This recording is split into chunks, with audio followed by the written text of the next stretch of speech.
আরে ভাই কইলে তো কইবেন কইয়া লাইলাম। মানে একটা মানুষের হাতের রান্দা এত পরিমাণ ভালো কেমন হয় ভাই? এ পোলা মানুষ। ওরে আল্লাহ, আমি ভাই একদিন আমারে মালিক রে কই, ও আল্লাহ কফিল তুই আমার একদিন কাল লিগা ছুটি দে খালি, আমি যাই বাংলাদেশে আমার মা বাপরে খাওয়াই আহি। দেখেন দেশে গেলে বাবুচির ভাত মাইরা আলাম, আমি এটা শিওর, এটা কনফার্ম। আঙ্গালাকে যে বুলু বাবুচি আছে, যেই বাবুচির আছে, ভাত কিন্তু খেয়ালাম এখন কইয়া দিলাম আগের থিকা।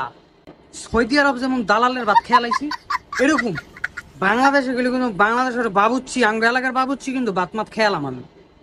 মানে বুঝলেন নিয়া কি রান্ধি ভাই, হুদা লবণ মুরগি আর ওই লগা মশলা লাল হলুদ ফাঁকি মরিচ ফাঁকি, হ্যাঁ সাত আমার আত্মাতলায় খেয়ালাই ভাই। মানে আমার মাথায় ধরে না ভাই। মানে আল্লাহ তাআলা যাকে মনে করলেন চায় যে দিব, সব দিকটা দেয়। আলহামদুলিল্লাহ আলহামদুলিল্লাহ আলহামদুলিল্লাহ, মাশাল্লাহ মাশাল্লাহ। একদিন দাওয়াত